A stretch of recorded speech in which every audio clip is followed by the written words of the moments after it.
أشهد أن لا إله إلا الله وحده لا شريك له وأشهد أن محمدا عبده ورسوله أما بعد فأعوذ بالله من الشيطان الرجيم بسم الله الرحمن الرحيم الحمد لله رب العالمين الرحمن الرحيم مالك يوم الدين إياك نعبد وإياك نستعين اهدنا الصراط المستقيم صراط الذين أنعمت عليهم غير المغضوب عليهم ولا الضالين. В предыдущей проповеди упоминалось о военном походе Бану Мусталик. Больше подробностей об этом походе можно найти в хадисах и истории. В Сахих Бухари описываются следующие подробности этого похода. Повествуется, что пророк Аллаха, мир ему и благословение Аллаха, совершил нападение на людей из племени Бану Мусталик, когда они этого не ожидали, а их скот находился на водопое. Посланник Аллаха, мир ему и благословение Аллаха, приказал перебить их воинов и взять в плен их женщин и детей, и в тот день ему досталась Хазрат Джувария, да будет доволен ею Аллах, на которой он женился. Повествующий сказал, что об этом событии ему рассказал Хазрат Абдулла бин Умар, который был в составе этого войска. Биографы и историки, описывая подробности похода Бану Мусталик, показывают, что в хадисах Сахих Бухари есть противоречия в вопросе нападения, поскольку в хадисах Сахих Бухари повествуется о том, что мусульмане напали внезапно. На эти противоречия указал также Аллама ибн Хаджар, комментатор хадисов Сахих Бухари. Сравнив эти два повествования, он написал: «Существует вероятность того, что когда исламское войско внезапно окружило людей из племени Бану Мусталик у источника, некоторое время они еще продолжали находиться там. Затем они сомкнули свои ряды, и между ними произошла битва. Мусульмане одержали победу, а люди из племени Бану Мусталик потерпели поражение».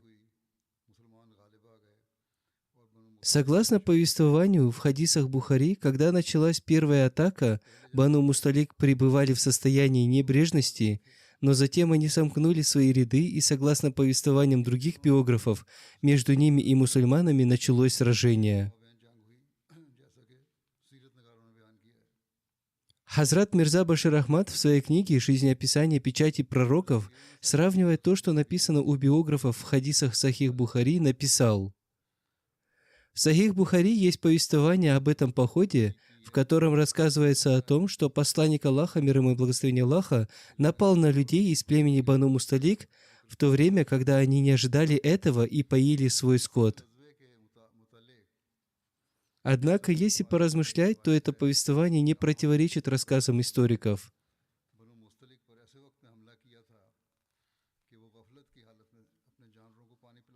Скорее, эти два повествования относятся к двум разным периодам времени.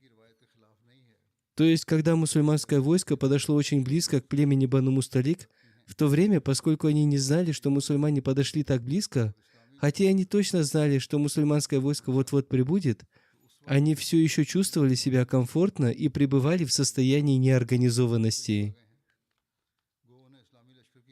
И именно об этом состоянии упоминается в Сахих Бухари. Однако, когда они получили известие о том, что мусульмане прибыли, они, хорошо подготовившись, немедленно выстроились в боевой порядок и приготовились к бою. Историки упоминают об этом их втором состоянии. Аллама ибн Хаджар и другие ученые-исследователи примирили эти два разных повествования именно таким образом, и именно это объяснение кажется наиболее правильным.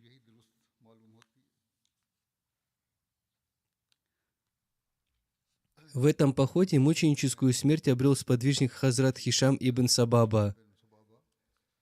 В повествовании о нем было сказано, что мученическую смерть в этом походе обрел только один сподвижник, и это тоже ошибка одного из мусульман. Его звали Хазрат Хишам бин Сабаба. Хазрат Аус Ансари счел его одним из многобожников и убил его по ошибке. Хазрат Хишам был из племени Хазрата Убады бин Самита. Событие мученической смерти Хазрата Хишама бин Сабабы произошло следующим образом. Он вышел на поиски врагов, а когда он возвращался обратно, был сильный ветер и пыль. В это время он столкнулся с одним сподвижником Ансаром, Хазратом Аусом, который принял его за одного из многобожников, и он напал на Хишама и убил его. Брат Хишама, Мукайс бин Сабаба, который жил в Мекке, прибыл в Медину и принял ислам. Он обратился с просьбой к посланнику Аллаха, мир ему и благословение Аллаха, относительно выкупа за убийство своего брата по ошибке. Посланник Аллаха, мир ему и благословение Аллаха, заплатил ему выкуп посредством Хазрата Ауса. Он принял этот выкуп, однако после того, как он взял выкуп, он все равно убил Хазрата Ауса в качестве мести за своего брата, и, став вероотступников, он снова присоединился к курайшитам. Похоже, что он действовал по заранее подготовленному плану. Из-за этого мятежного поступка, который также противоречил арабским обычаям, это было убийство после получения выкупа, посланник Аллаха, мир ему и благословение Аллаха, приговорил его к смертной казни в качестве отомщения за несправедливое убийство. Сподвижник по имени Нумеля убил Мукайса в день победы над Меккой.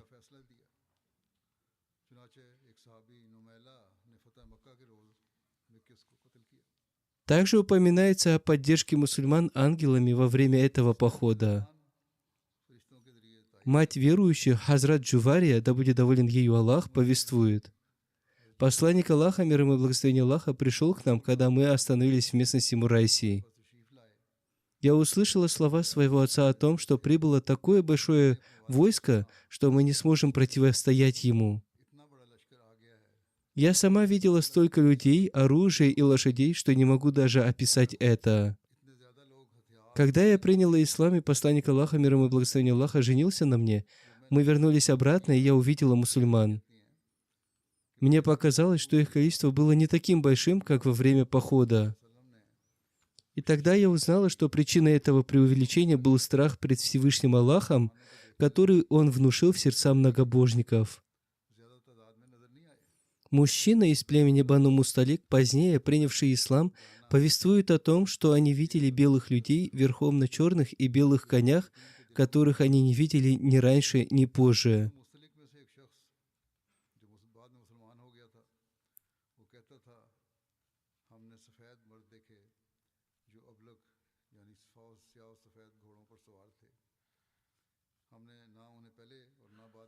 О военных трофеях написано, что количество верблюдов было 2000 голов, коз 5000, в плен было взято 200 семей.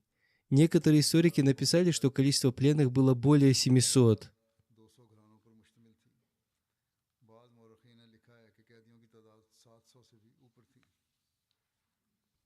Посланник Аллаха, мир ему и благословение Аллаха, назначил Хазрата Бурайду бин Хасиба смотрителем над этими пленными. Было собрано все имущество и оружие, которое у них было. Пригнали весь их скот. Посланник Аллаха, мир ему и благословение Аллаха, назначил своего освобожденного раба Хазрата Шукрану смотрителем над всем скотом. Он также назначил Хазрата Махмею бин Джада надзирателем над Хумсом и мусульманскими частями. Посланник Аллаха, мир ему и благословение Аллаха, взял себе часть трофеев из Хумса. Хумс — это 5-я часть от всех полученных трофеев, которая по повелению Всевышнего Аллаха предназначена для Всевышнего Аллаха, для его посланника, мир ему и благословение Аллаха, для родственников посланника Аллаха, мир ему и благословение Аллаха, и на общие нужды ислама. Пленные были распределены среди людей, также был распределен скот в виде овец и коз. Как я уже упоминал ранее, в этом походе посланник Аллаха, мир ему и благословение Аллаха, сочетался с браком с Хазрат Джуварией, да будет доволен ею Аллах. Среди взятых в плен пленных, принадлежащих к Бану Мусталик, была Барра, дочь Хариса бин Аби Даррара, вождя этого племени.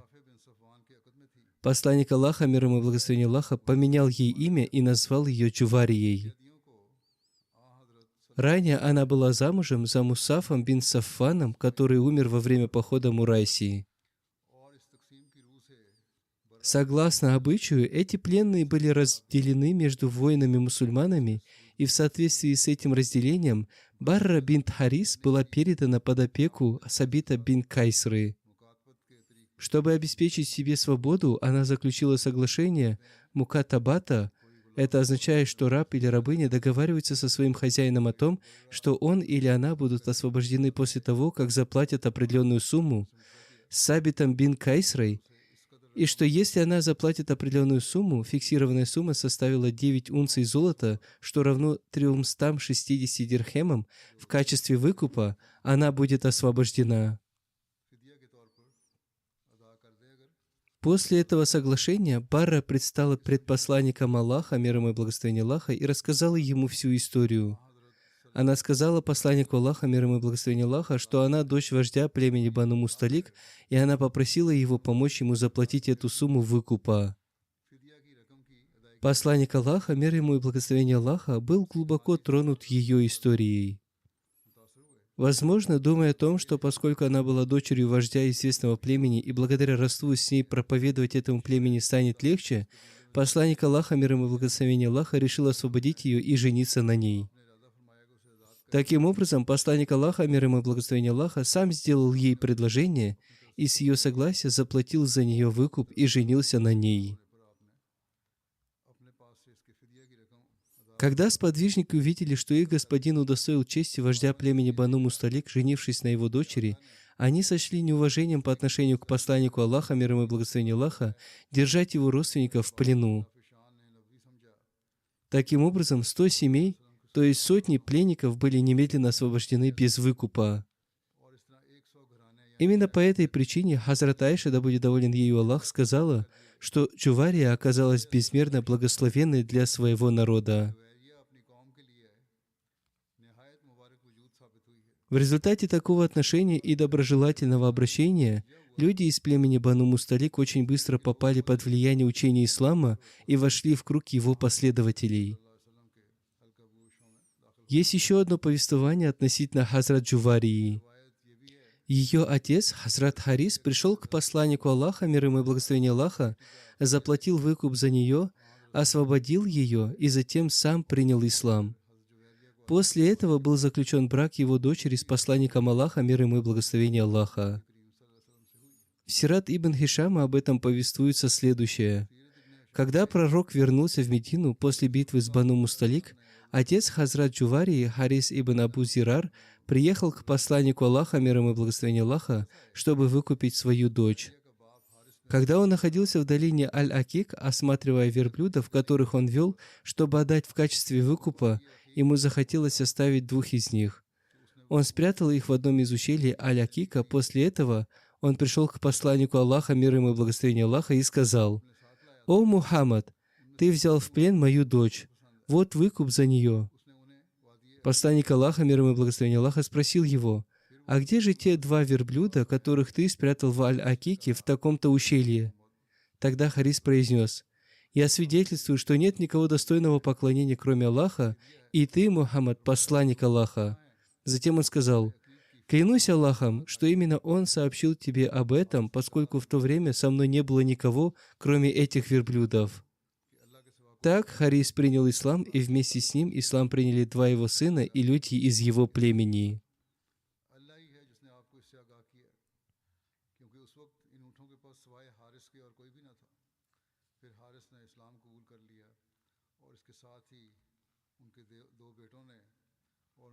Еще в одном месте повествуется о том, что Абдулла бин Харис, брат Хазрат Джуварии, пришел с выкупом за пленников из племени Бану Мусталик. Однако в пути он спрятал верблюдов и одну рабыню из Абиссинии в одном месте.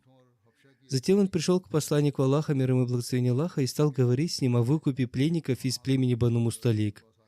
Посланник Аллаха, мир ему и благословение Аллаха, сказал ему: «Все это хорошо, но что ты принес в качестве выкупа?» Он ответил: «Я ничего не принес». Посланник Аллаха, мир ему и благословение Аллаха, спросил его: «Где молодые верблюдицы и чернокожие рабыни, которых ты спрятал в таком-то месте?» Услышав это, Абдулла сказал: «Я свидетельствую, что нет никого достойного поклонения, кроме Аллаха, и ты, Мухаммад, посланник Аллаха». Далее он сказал: «Со мной никого не было, когда я прятал это имущество, предназначенное для выкупа. Никто не доходил до тебя раньше меня». После этого он стал мусульманином. Об этом в своей книге «Жизнеописание печати пророков» Хазрат Мирза Башир Ахмад написал: «Существует еще одно повествование, связанное с браком Хазрат Джувайры. Когда ее отец предстал перед посланником Аллаха, мир ему и благословение Аллаха, чтобы добиться ее освобождения, и он стал мусульманином благодаря милости общения с посланником Аллаха, мир ему и благословение Аллаха. Затем, получив предложение от посланника Аллаха, мир ему и благословение Аллаха, он с радостью и по собственному желанию выдал свою дочь замуж за него». Хазрат Джувария, да будет доволен ею Аллах, повествует: «Еще до прибытия посланника Аллаха, мир ему и благословение Аллаха, я увидела во сне, то есть в то время, когда он отправился к Бану Мусталик, что луна сошла с Ясриба и упала прямо в мои объятия. Я никому не хотела рассказывать об этом в своем сне, пока не прибыл посланник Аллаха, мир ему и благословение Аллаха. Когда нас взяли в плен, я надеялась, что теперь эта моя мечта сбудется. Когда он освободил меня и женился на мне, клянусь Аллахом, я не говорила с ним о своем народе. Я не давала ему никаких рекомендаций относительно освобождения своего народа. Мусульмане сами освободили их. Я даже не знала об этом, пока одна из моих двоюродных сестер не рассказала мне об этом. Я вознесла за это хвалу Всевышнему Аллаху». Ибн Хишам написал: «Посланник Аллаха, мир ему и благословение Аллаха, дал ей 400 дирхемов в качестве махра свадебного дара». Таким образом, посланник Аллаха, мир ему и благословение Аллаха, успешно и благополучно вернулся в Медину. В общей сложности он провел вне Медины 28 дней. В истории зафиксирован случай о проявлении лицемерия и открытого мятежа со стороны главы лицемеров Абдуллы бин Убай ибн Салюля после возвращения посланника Аллаха, мир ему и благословение.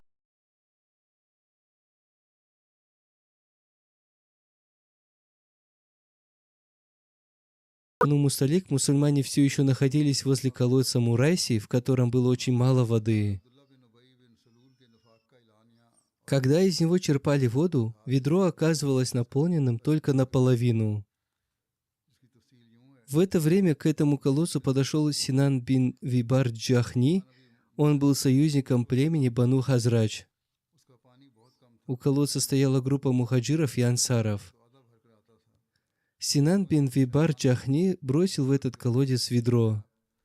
Слуга Хазрата Умара бин Хаттаба Джахча бин Масуд Гафари тоже бросил ведро в этот колодец, чтобы набрать воды. Их ведра столкнулись, и они стали спорить. Поскольку воды было мало, никто из них не смог набрать полное ведро.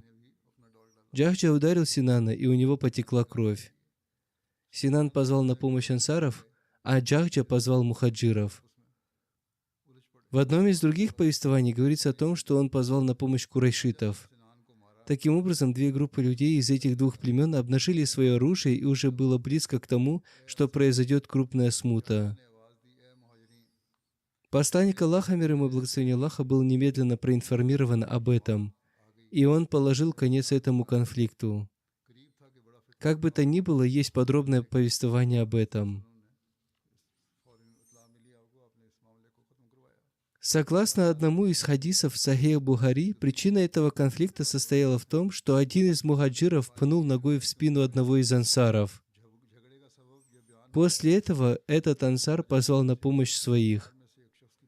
Мухаджир тоже позвал на помощь своих. Водоем, из которого пил воду верблюд ансара, стал причиной конфликта между ними. Посланник Аллаха, мир ему и благословение Аллаха, пришел туда и сказал: «Почему они призывают зовом до исламского невежества?» Посланник Аллаха, мир ему и благословение Аллаха, сказал им: «Что вы творите? Вы ведете невежественные разговоры». После этого ему подробно рассказали о случившемся. Он сказал им: «Оставьте все, что разрушает ваше братство. Каждый человек должен оказывать помощь своему брату, будь он угнетатель или угнетенный. Если он угнетатель, то удержите его от этого. Если он угнетенный, то окажите ему помощь». Группа мухаджиров поговорила с Хазратом Убада бин Самитом, группа ансаров поговорила с Синаном, и он отказался от своего права, когда до него дошли все наставления посланника Аллаха, мир ему и благословение Аллаха. Абдулла бин Убай находился со своими 10 сотоварищами-лицемерами. Среди них находился и Хазрат Зайд бин Аркам, который в то время был еще юношей. Согласно некоторым хадисам, в то время он был еще несовершеннолетним. Согласно другим хадисам, к тому времени он уже достиг совершеннолетия. Когда Абдулла бин Убай услышал голос Джахджаха: «О, курайшиты!», он сильно разозлился. Он сказал: «Клянусь Богом, я еще никогда не видел такого дня, как сегодня. Клянусь Богом! Я ненавидел эту религию с тех пор, как посланник Аллаха, мир ему и благословение Аллаха, прибыл в Медину. Однако мой народ одержал верх надо мной, приняв ислам. Курайшиты стали править нами, и их стало больше. Они презрели нашу благодарность. Курайшиты подобны тем людям, о которых говорят: вы кормите свою собаку, чтобы она съела вас». Он привел очень плохой пример. Далее Абдулла бин Убай сказал: «Я думал, что умру прежде, чем услышу такой призыв Джахджи. Я сижу здесь, поскольку не могу вытерпеть этого. Клянусь Богом, если мы дойдем до Медины, то самый уважаемый человек изгонит оттуда самого презренного». Затем, обратившись к людям из своего народа, он сказал: «Вы поступили жестоко с собой. Вы позволили им остаться в вашем городе, и они остались в нем. Вы предназначили для них часть из своего имущества до тех пор, пока они не разбогатели. Клянусь Богом, если вы удержите свои руки, они покинут ваш город и уйдут в другое место. Они все еще недовольны тем, что вы сделали для них». Этим он пытался еще больше разжечь конфликт. Он сказал, что мухаджиры не были благодарны за то, что вы одарили их. Даже пожертвовали за них своими жизнями. Вы были убиты ради Мухаммада. Вы сделали сиротами своих детей. В результате вас стало меньше, а их количество увеличилось. Когда Хазрат Зайд бин Аркам услышал слова Абдуллы бин Убая: «Если мы дойдем до Медины, то самый уважаемый человек изгонит оттуда самого презренного», он сказал: «Клянусь Аллахом, ты и есть презренный человек своего народа. Ты уничтожен, в то время как Мухаммад, мир ему и благословение Аллаха, обладатель победы и величия Всевышнего Аллаха. Он обладает силой в глазах мусульман, и он явил гордость ислама». В ответ Ибн Убай сказал ему: «Замолчи, я просто шучу». На самом деле он просто испугался. Услышав все эти слова, Хазрат Зайд бин Аркам пришел к посланнику Аллаха, мир ему и благословение Аллаха. В это время у посланника Аллаха, мир ему и благословение Аллаха, была группа ансаров и мухаджиров. Зайд передал ему все слова Абдуллы бин Убая. В одном из хадисов Бухари повествуется о том, что Зайд рассказал об этом своему дяде, и его дядя передал это посланнику Аллаха, мир ему и благословение Аллаха, который немедленно вызвал к себе с Хазрата Зайда. Посланнику Аллаха, мир ему и благословение Аллаха, не понравились слова Зайда, и цвет его благословенного лица изменился. Он сказал: «О, юноша, наверное, ты сердишься на Ибн Убая». Зайд ответил: «Нет, о посланник Аллаха, клянусь Аллахом, я слышал эти слова от него». Посланник Аллаха, мир ему и благословение Аллаха, сказал: «Наверное, ты плохо расслышал его слова». Зайд сказал: «Клянусь Аллахом, такого не было». Посланник Аллаха, мир ему и благословение Аллаха, сказал: «Может быть, ты перепутал что-то?» Зайд сказал: «Клянусь Аллахом, такого не было». Слова Ибн Убайя распространились в войсках, и люди только и говорили об этом. Люди из числа ансаров стали упрекать и предупреждать Зайда. Они говорили, что он обвинил лидера своего народа. Они говорили ему, что он говорил о нем то, что никогда не говорил. Дядя Зайда тоже был рассержен. Он сказал ему: «О чем ты думал? Посланник Аллаха назвал тебя лжецом и рассердился на тебя». Зайд ответил: «Клянусь Аллахом, я слышал только то, что он сказал. Клянусь Аллахом, никто не был больше любим для меня из всех людей Хиджаза, кроме Абдуллы бин Убая. Если бы я услышал такие слова даже от своего отца, я все равно передал бы их посланнику Аллаха, мир ему и благословение Аллаха. Мне все равно». Его вера была очень стойкой. Он сказал, что передал бы эти слова посланнику Аллаха, мир ему и благословение Аллаха, даже если бы их сказал его отец. Хазрат Зайд сказал: «Я надеюсь, что Всевышний Аллах не спошлет откровение своему пророку, который подтвердит мои слова». Зайд был сильно опечален сложившейся ситуацией. Он рассказал: «Я был опечален, как никогда раньше. Я находился в своем доме, здесь имеется в виду его временное жилище под открытым небом, где он установил палатку. Здесь не имеется в виду его дом в Медине, поскольку все эти события происходили вне Медины. Он стал избегать людей. Он боялся, что люди, увидев его, назовут его лжецом. С другой стороны, ансары, которые находились у посланника Аллаха, мир ему и благословение Аллаха, услышали ответ, который он дал Зайду. Некоторые из них встали со своих мест, пошли к Абдулле бин Убаю и сообщили ему об этом. Ауз бин Хали сказал: «О Абу Хабаб!» Это было его прозвище. «Если ты говорил об этом, признайся в этом посланнику Аллаха, мир ему и благословение Аллаха, чтобы он попросил прощения за тебя.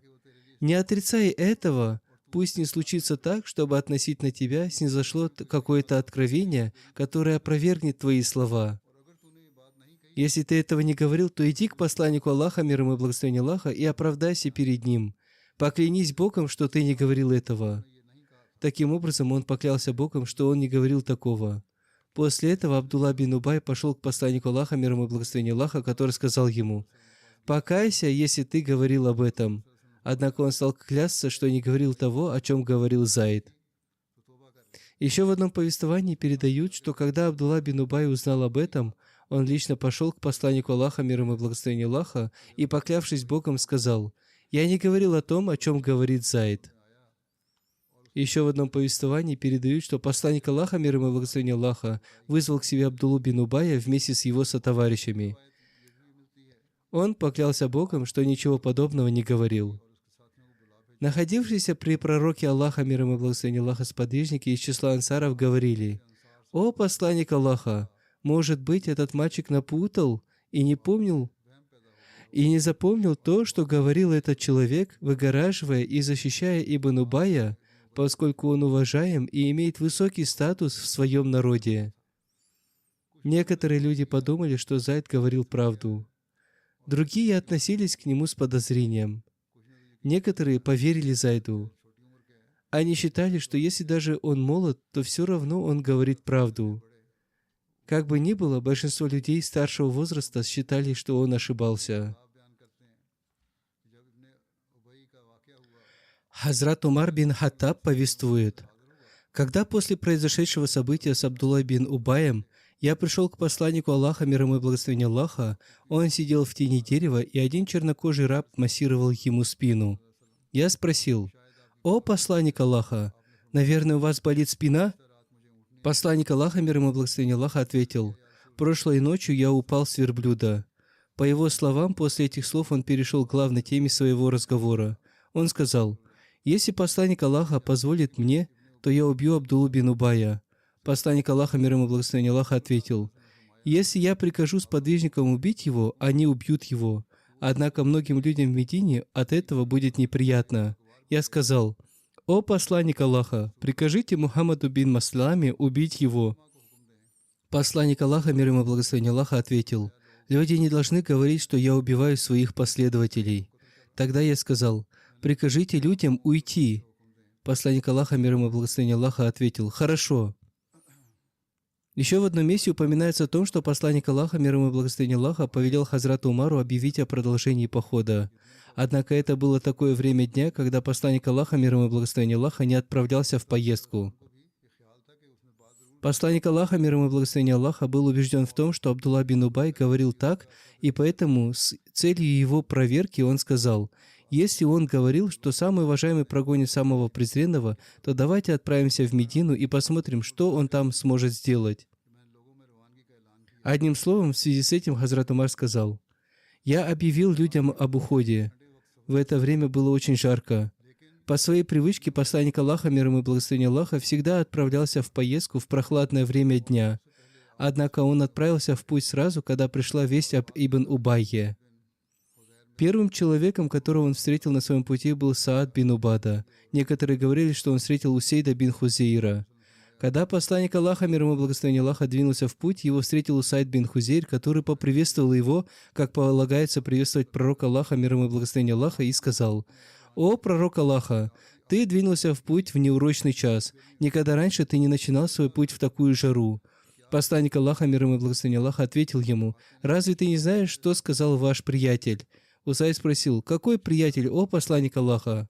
Посланник Аллаха, мир ему и благословение Аллаха, ответил: «Абдаллах ибн Убай утверждал, что когда он вернется в Медину, то самый уважаемый изгонит из нее самого презренного». Усайд сказал: «Ты, о посланник Аллаха, выгонишь его из Медины, если захочешь. Клянусь Богом, это он презренный, а ты самый уважаемый. Вся честь принадлежит Аллаху, тебе и всем верующим». Затем он сказал: «О посланник Аллаха, сжалься над ним. Клянусь Богом, когда Аллах направит тебя в Медину, его народ собирался водрузить корону на его голову, Всевышний Аллах направил тебя в Медину, и поэтому он считает, что ты отнял у него власть». Одним словом, посланник Аллаха, мир ему и благословение Аллаха, был убежден в словах Зайда и в том, что он сказал правду, в то время как Абдулла лгал. Но в тот момент он промолчал из соображений целесообразности. Он подумал: «Хорошо, доберемся до Медины, а там посмотрим, кто из нас презренный, а кто уважаемый». Однако в итоге было доказано, что Абдулла был виноват и что он говорил эти слова. Об этом написал и Хазрат Мирза Башир Ахмад, но об этом, даст Бог, я расскажу в следующий раз. На следующей неделе, иншаллах, начнется Джальса Саляна, ежегодный съезд Ахмадийской мусульманской общины Великобритании. Молитесь и за это тоже. Пусть Всевышний Аллах благословит ее во всех отношениях. Пусть Всевышний Аллах дарует возможность всем служителям и волонтерам выполнять свои обязанности с проявлением высокой нравственности и жертвенности. Пусть Всевышний Аллах защитит и хранит гостей, которые уже прибыли, а также тех, кто еще находится в пути или собираются отправиться в путь, а также всех тех, кто хочет приехать. Пусть Всевышний Аллах благословит их всех и возьмет их под свою защиту. Сегодня я вспомню о некоторых покойных и после пятничной молитвы совершу их погребальную молитву Джаназа Гайб в отсутствии покойного. Первая покойная Салима Бану Сахиба, супруга Хамида Каусара Сахиба, Назир Даават Илляллах, Северной Индии. Она умерла несколько дней назад. Инна лиляхи ва инна иляйхи раджиун. Покойная была мусией.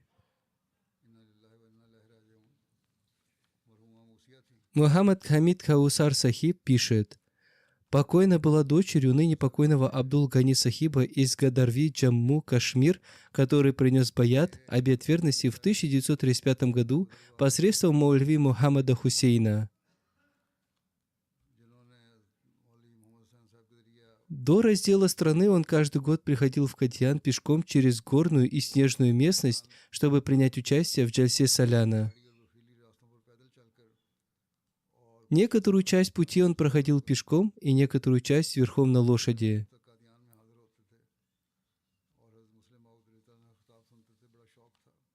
Он с большим желанием слушал проповеди Хазрата обетованного реформатора. Жалование, которое получают люди, посвятившие себя служению религии, было маленьким. Она прожила свою жизнь, будучи очень экономной, и при этом она находила возможность принимать гостей. Она говорила, что Всевышний Аллах необычайно благословил это маленькое жалование. Она всегда была довольной и никогда ни на что не жаловалась. Это является уроком для тех, кто иногда жалуется. Сначала я был назначен служить в Сринагаре, Кашмир. Оттуда меня перевели в Бомбей. Она служила там на посту президента женской организации общины Бомбея. После этого я был переведен в Кабабир. Там она говорила мне, что ей трудно выучить арабский язык, и поэтому она хотела научиться разговорному арабскому языку у местных женщин. Тем не менее, она очень быстро выучила разговорный язык и сыграла большую роль в обучении и образовании женщин. С 1986 по 1997 годы в течение 11 лет она служила общине на посту президента женской организации общины Кабабира. Она реорганизовала женскую организацию, она стала проводить собрания женской организации. Хазрат IV халиф обетованного Мессии также хвалил ее. Он говорил: в эти дни проходит собрание женской организации общины Кабабира, и это их 5-е собрание. Женская организация общины Кабабира состоит из всех женщин арабской национальности, и только одна из них из Кашмира, Индия. Однако она стала почти арабкой. Она воспитывала их, постоянно находясь среди них. В 1998 году я вернулся в Индию. Она тоже вернулась со мной. Пока ей позволяло здоровье и обстоятельства, она почти ежедневно посещала Байтуд-Дуа, мечеть Мубарак, Байтуз-Зикр и кладбище Бахишти-Макбара. Она совершала дополнительные молитвы и возносила мольбы. Амир общины Кабабира Шариф Оде Сахиб пишет: покойная была первым президентом женской организации общины Кабабира. Она служила на этом посту 6 лет подряд. Хамид Каусар говорил, что она прослужила на этом посту 11 лет, а Шариф Оде Сахиб написал, что она прослужила 6 лет. Одним словом, она прослужила на этом посту до конца своего пребывания там. Покойная смогла построить хорошие отношения с членами общины Кабабира благодаря своей высокой нравственности и хорошим манерам.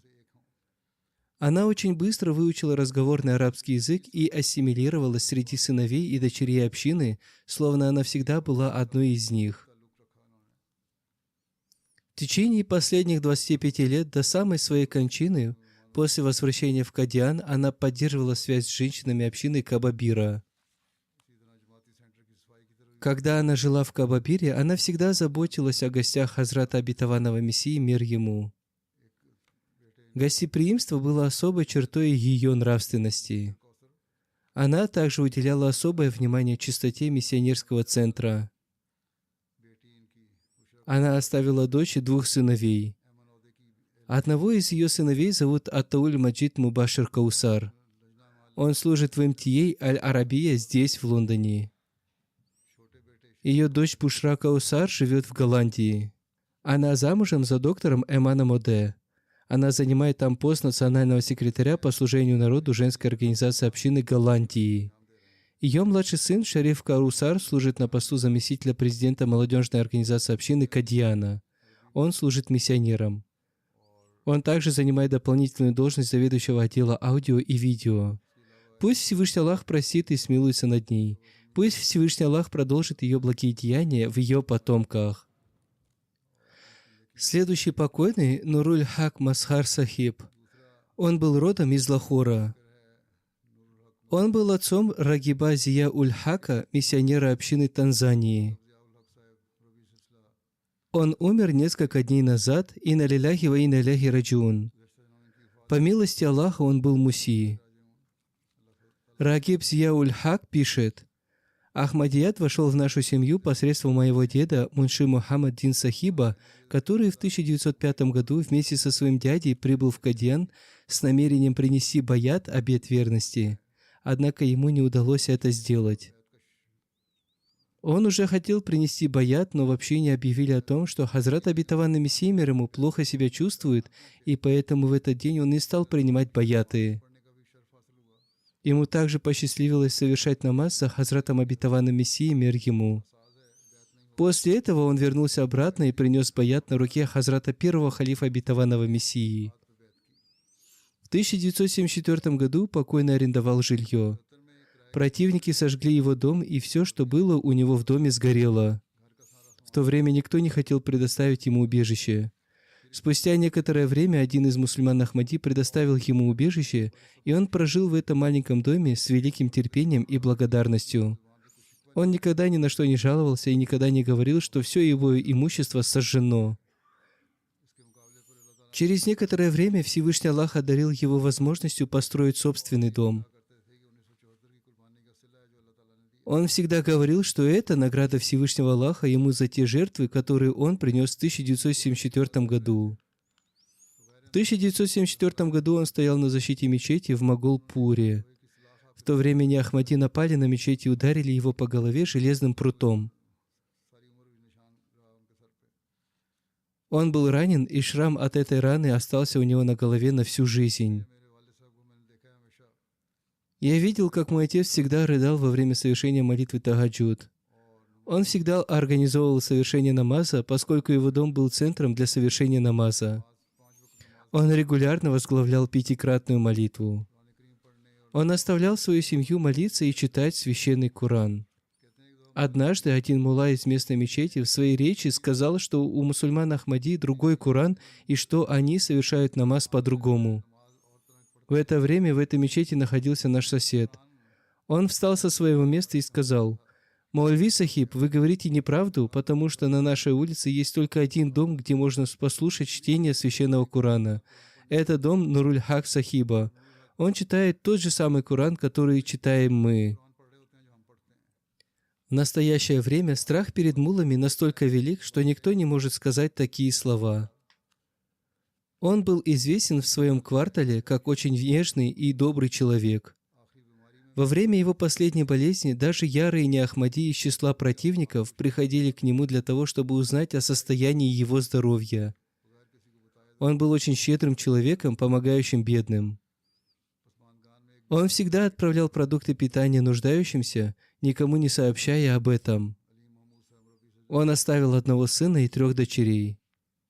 Одна из его дочерей, супруга миссионера Алима Махмуда Сахиба, она не смогла приехать на похороны отца, поскольку они живут в Гане, Африка.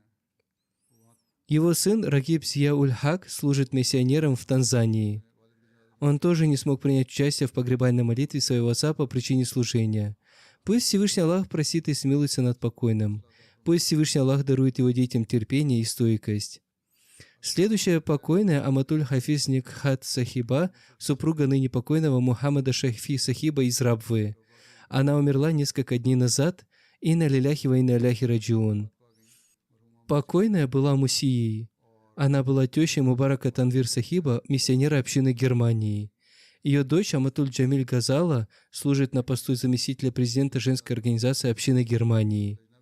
Она пишет: «Моя мать регулярно совершала пятикратный намаз и соблюдала пост. Она была добродетельным человеком с высокими нравственными качествами. Если кто-то просил ее вознести мольбу за него, она, считая это своей обязанностью, молилась за него с полной заботой и любовью.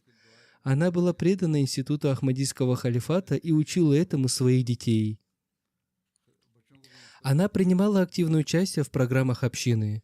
Она на практике научила нас тому, что служение религии и есть настоящее богатство. Она служила в женской организации общины на разных постах. Она страстно любила проповедовать, она пешком отправлялась проповедовать в отдаленные районы, пока не возникло сильное противодействие и ей запретили проповедовать. В те времена не было судебных дел за проповедование. Она также организовывала работу медицинских палаток и раздавала гомеопатические препараты. В результате ее трудолюбия Всевышний Аллах одарил ее 50 плодами. То есть она получила возможность принять баяты, обеты верности у этих людей. Она была не очень образованной по мирским меркам, но при этом она любила обретать знания. Изучая религиозные книги, она аргументированно проводила беседы и говорила с каждым человеком в соответствии с его разумом. Ни один просящий у нее не уходил из нашего дома с пустыми руками. Она всегда советовала женщинам стараться найти работу и не просить. Она предоставляла жилье и образование многим бедным девушкам и затем охотно брала на себя расходы по их замужеству. Она очень хорошо относилась к ним. Когда я приезжала к ней, она говорила мне: «Ты вакф зиндаги, то есть посвятила свою жизнь служению религии, поэтому я не буду тебя задерживать. Возвращайся обратно после своего отпуска». Когда она сильно заболела, мой брат сказал ей, чтобы она вызвала меня, но она сказала: «Нет, она посвятила свою жизнь служению религии». Она оставила 2 сыновей и 2 дочерей, а также много внуков, каждый из которых получил возможность служить общине в той или иной форме. Она создала прекрасную атмосферу в своем доме. По милости Всевышнего Аллаха, оба ее зятя служат общине. Пусть Всевышний Аллах простит и помилует ее. Пусть Всевышний Аллах продолжит ее благодеяние в ее потомстве.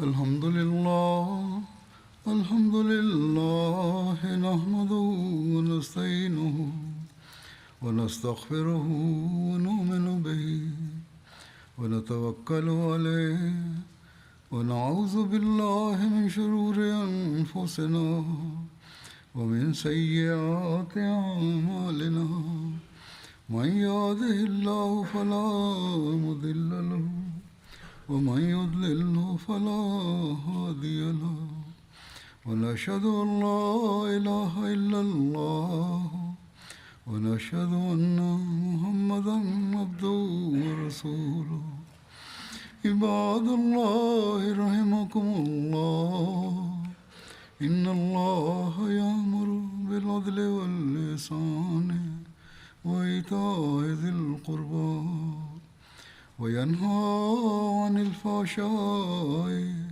والمنكر والبغي يعظكم لعلكم تذكرون اذكروا الله يذكركم وادعوه يستجب لكم ولذكر الله